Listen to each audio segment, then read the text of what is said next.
Welcome to Unveil, the leadership reclamation series for women who are done asking for permission to take up space.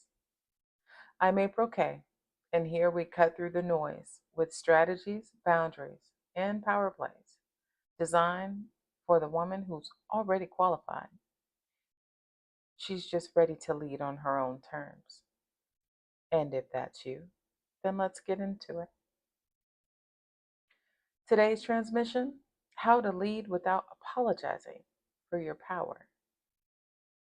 So let's talk about something that will shift your leadership for forever: apologizing for your power. See, most of us have been trained from early on to smooth out our edges, to be palatable, to make sure no one mistakes our confidence for arrogance. And in that training, we start to do this thing called overexplaining, or softening our tone, or adding sorry before we even give direction. And here's one thing I want you to consider: that habit doesn't make you more approachable, it makes you easier to overlook. Today, I'm going to give you 5 ways to lead without apologizing for your power, so you can stop cushioning the room and start commanding it. Step 1: spot your sorry reflex. The sorry reflex is automatic, and half the time, you're not even actually sorry. Sorry to bother you. Sorry, can I just add something? Sorry, but I think those aren't apologies. They're permission slips you're unconsciously asking for. And so this week, I want you to listen to your sorry reflex. Every time you catch yourself saying something like that, I want you to stop mid-sentence and reframe it. Okay?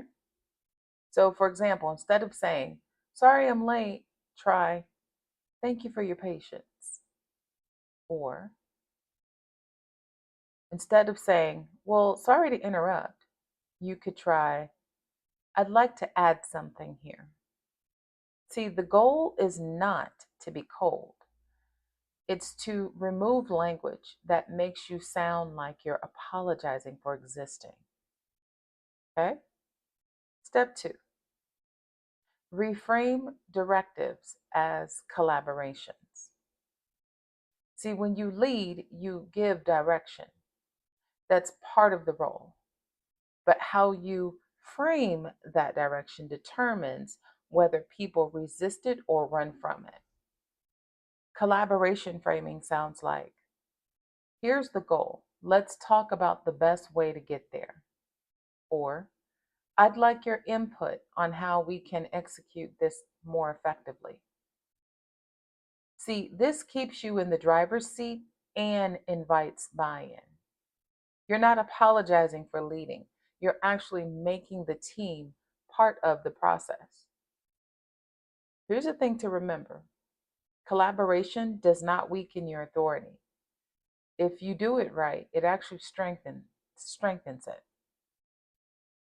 Step 3: own your voice without softening it. See, softening your voice isn't about the tone, it's about language. We do that when we say, well, I just think, or I feel like maybe, instead of simply stating the point. Leading without apology means stripping out the qualifiers. Say it as it is. The deadline is Friday.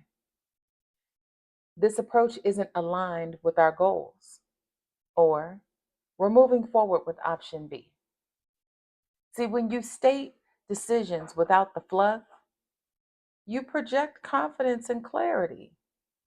And people actually respond better to that type of energy.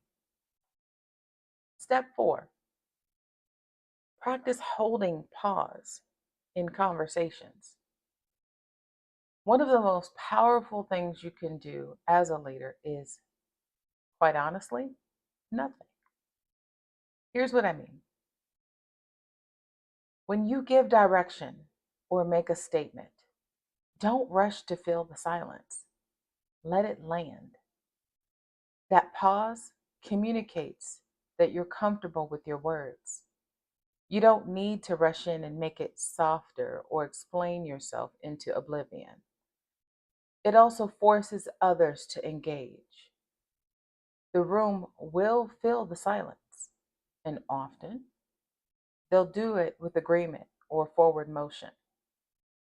Leaders who hold the pause send the message, I mean what I say, and I don't need to oversell you on it.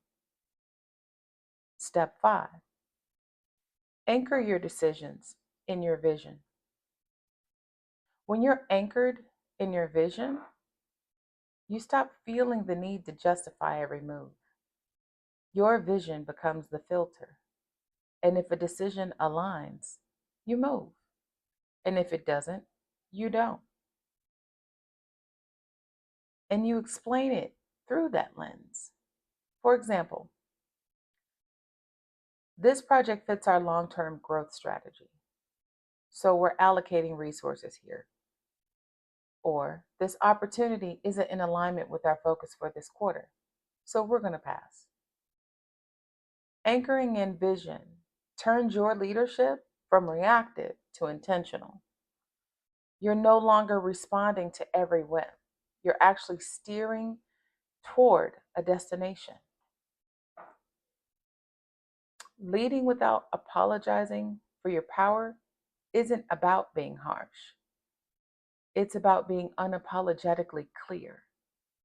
I want you to spot the sorry reflex. I want you to also frame your directives for collaboration. Speak without necessarily softening. Hold the pause.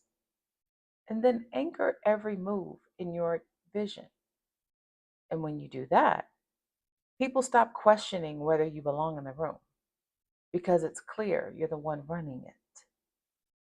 And that, my friend, is power you never have to apologize for. Your leadership doesn't need to be softened, it needs to be seen. So if this episode gave you some clarity or some courage to move differently, share it with another woman who's ready to stop apologizing for her power. And if you're ready for the full Unveil experience, the details are waiting for you in the notes. Go claim them.